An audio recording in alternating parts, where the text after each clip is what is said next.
de Mme Picasse. Voilà. Donc, si aujourd'hui M. Babou est en prison à la CPI, c'est en partie selon la communauté internationale parce qu'il a refusé de céder le pouvoir à M. Ouattara. Oui. Et il y a une image qui circule sur tous les médias occidentaux. Oui. Là où on peut voir en train, en tout cas, de détruire les feuilles de vote, les urnes, les résultats qui devaient être programmés par la CEI. Oui, vous le regrettez de cet acte-là? Oui, merci, mais je voulais terminer sur la question de Laurent Gbagbo parce que vous m'avez interrompu.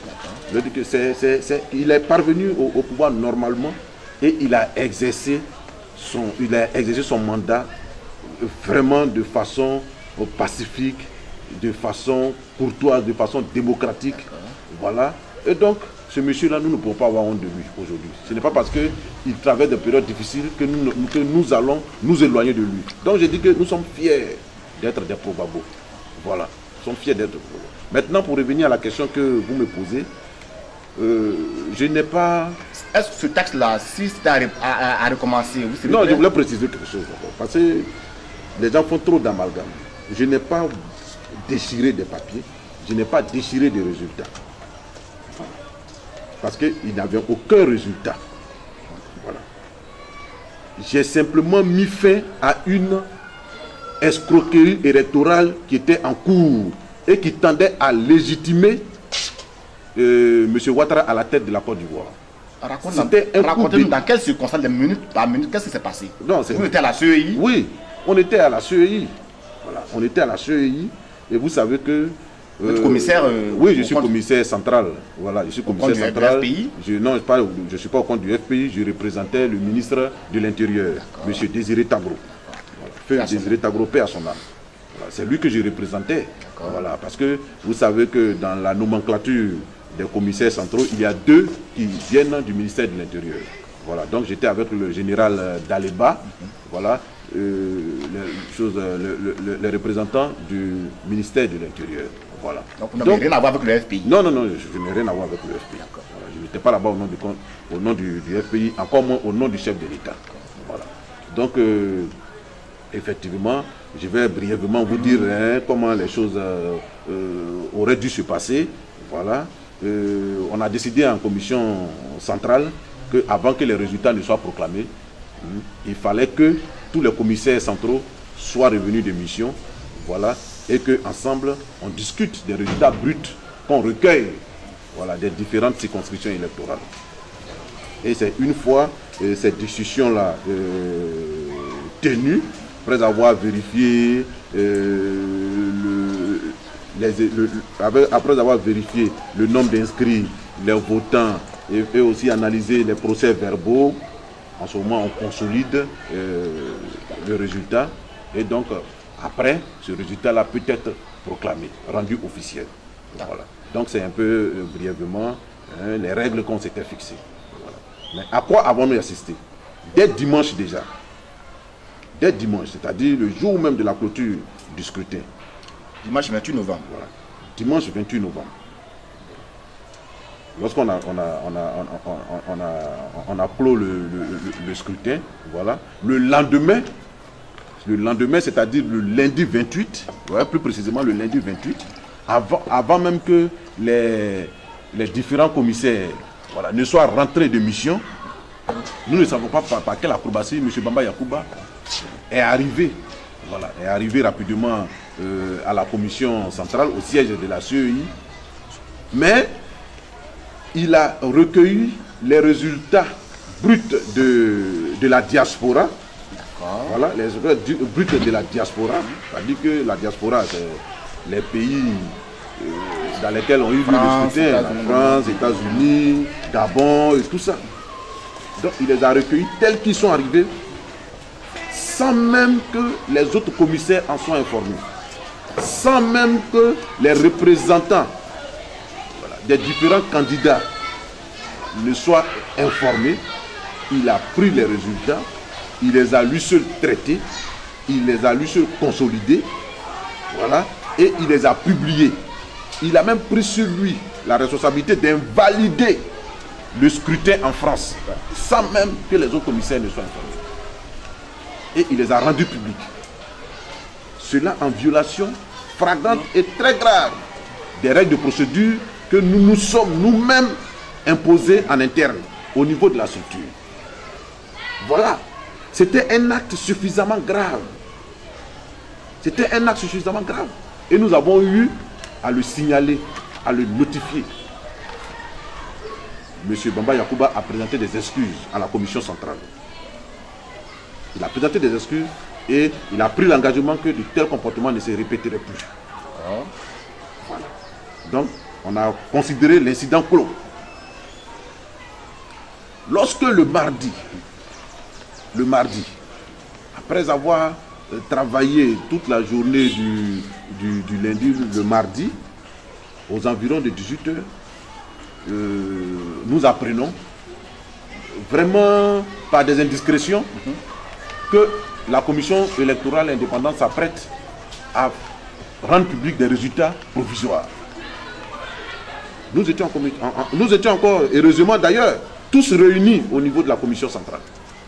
Toujours dans les locaux de la CEI. En ce moment, la quasi-totalité des commissaires centraux étaient rentrés des missions. Et donc, nous interrogeons les autres membres, puisque nous, on était fort surpris, on interroge les autres membres.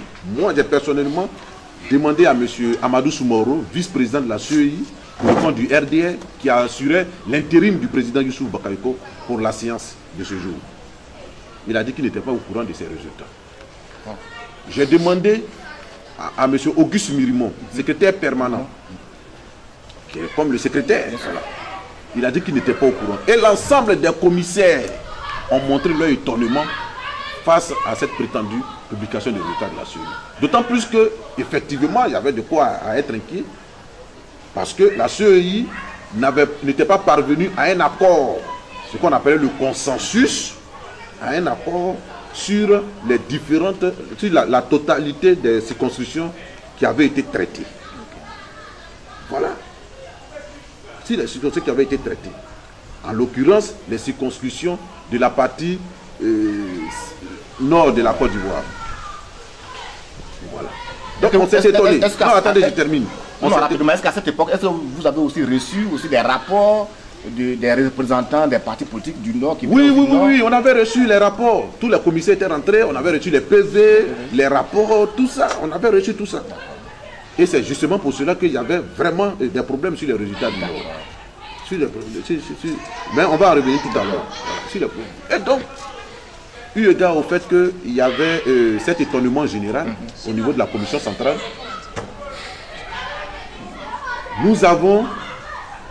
la commission centrale a donc demandé qu'on interpelle M. Bamba Yacouba pour qu'il remonte avec les résultats qu'il s'apprête à publier, afin que la commission vérifie. Donc, tout s'est passé dans le même bâtiment. Dans le même... Non. La salle de délibération, elle est au-dessus. D'accord. Voilà. Elle est au-dessus. Elle est au deuxième étage. Voilà. Et là où on a aménagé le programme et le plateau de publication, c'est tout à fait au rez-de-chaussée. Au rez-de-chaussée. Donc vous étiez au deuxième étage. Voilà, nous étions au deuxième étage. Et donc, comme personne en temps ne montrait de l'empressement à aller chercher M. Bamba Yacouba, je me suis proposé pour aller le lui dire. Voilà. Et donc, monsieur le directeur de cabinet du ministre Tavro, Tokpa Vili, voilà. Oui. Donc, monsieur Tokpa Vili, il a dit, bon, je t'accompagne. Au rez-de-chaussée. Au rez-de-chaussée, pour aller chercher monsieur Bamba Yacouba. C'est ainsi que nous sommes descendus. Parce que vous étiez informé que monsieur Bamba Yacouba était prêt à programmer la résultat. Voilà. Pendant que vous étiez au deuxième étage. Voilà. Donc, on arrive effectivement, c'est une organisation solennelle de proclamation de résultats qu'il a. Toutes les chaînes de télévision sont représentées, micro branchés. Or, visiblement, personne n'est au courant des résultats qu'il s'apprête à donner. Est-ce que la discussion était déjà menée, était en cours au deuxième étage? Oui, la discussion était en cours au deuxième étage. Donc il vous laisse au deuxième étage et il descend au rez-de-chaussée. Il n'a même pas assisté à cette réunion. Okay. Il n'a même pas assisté à cette discussion. Il n'était pas là. Donc pendant que vous le cherchiez, effectivement, voilà, il n'était pas là. Donc il était déjà en place. D'accord. Parce qu'avant de proclamer des résultats provisoires, Je veux dire, nous sommes tous d'accord. Voilà, il y a un minimum de consensus. Nous sommes tous d'accord et nous savons les résultats qui vont être publiés. Nous savons les circonscriptions qui vont être annoncées. Ça, nous le savons. Et c'est après coup maintenant que M. Bamba Yacouba va le faire. Voilà, mais pour le cas d'espèce, rien du tout. Voilà. Donc, on arrive sur le plateau, comme vous l'avez suivi, et vous voyez à tout le moins M. Tokpa en train de l'interpeller et d'expliquer pourquoi il ne doit pas rendre public ces résultats qui font problème. Qui font problème. Qui font problème. Mais il n'en a qu'une. À la limite, il nous a banalisé. Alors que nous n'étions pas des personnes vulgaires. On était quand même ses collègues membres de la commission électorale. On était des commissaires centraux au même degré que lui. Mais pourquoi c'est vous seul qui descendiez pour l'interrompre? Est-ce qu'il y avait un problème entre vous? Non. Vous étiez plusieurs. Pourquoi c'est vous seul qui descendiez pour l'interrompre? Non, mais on a demandé en commission centrale que quelqu'un vienne le chercher. Voilà. Quelqu'un vienne le chercher. Vous avez été désigné publiquement, officiellement, par vos pères pour venir chercher. Oui. Et tout le monde était informé que je venais rechercher Bamba Yacouba. Voilà. Donc, là où on a été surpris, c'est quand malgré nos observations, malgré nos réserves, notre collègue s'entêtait à proclamer des résultats qui visiblement créaient problème. Et vous, en bon fessiste, en bon patriote, vous mettez la main dans le panier, c'est ça? Non, c'est pas trop ça. C'est plus fort que ça. Voilà, c'est plus fort que ça, c'est plus sérieux que ça. Ce n'est même pas une question de bon fessiste. Non, c'est pas ça. Vous savez, en ce moment précis, il s'agissait de l'avenir de la Côte d'Ivoire. Il s'agissait de l'avenir de la Côte d'Ivoire. La Côte d'Ivoire nous a confié une mission délicate, extrêmement importante. Voilà, pour son avenir. Est-ce que vous voyez? Voilà. Et toute la Côte d'Ivoire nous observait.